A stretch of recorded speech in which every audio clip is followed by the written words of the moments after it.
Fui funcionário e atualmente eu sou professor. E por que os estudantes são assim tão destacados na realização dos ideais da vocação democrática da universidade? Porque os estudantes são aqueles mais capazes de manter vivo o principal princípio das democracias modernas, da constituição de todos os ideais democráticos. Quais seriam esses princípios? Não são simplesmente os princípios da representação. A representação, inclusive, é muito tardia. Demorou, por exemplo, na França, que se falava só depois do segundo pós-guerra que houve voto feminino, por exemplo. Qual é o princípio central da democracia?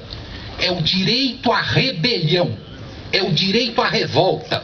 Isso é o que constituiu todos os processos fundadores da democracia.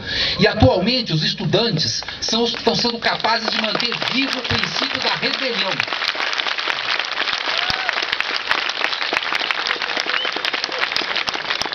Nesse sentido, a ocupação da reitoria não apenas é legítima, como ela é a continuidade de uma prática histórica dos movimentos sociais no Brasil, que é dos setores públicos ocuparem os lugares que teoricamente são públicos. Aqui, o que está ocorrendo é a ocupação pública de um lugar público. Não foram apenas vocês que fizeram isso.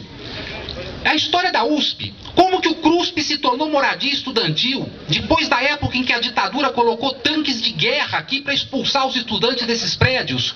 Os prédios foram ocupados. Existem veteranos da ocupação do CRUSP que se lembram disso.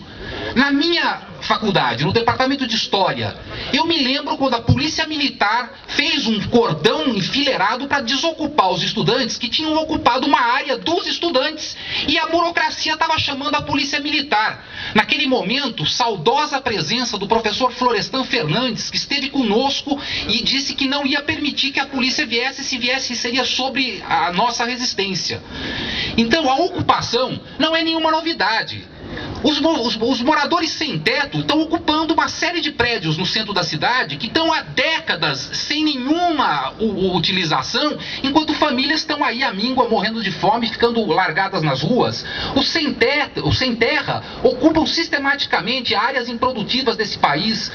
O que foi nos últimos anos uma das principais lutas da juventude brasileira? As ocupações de ruas e de vias públicas por estudantes, principalmente secundaristas, na luta pelo passe livre, que deram exemplos em Florianópolis, em Salvador, em Vitória, em Uberlândia, ocupando as ruas, que são como as instituições de gestão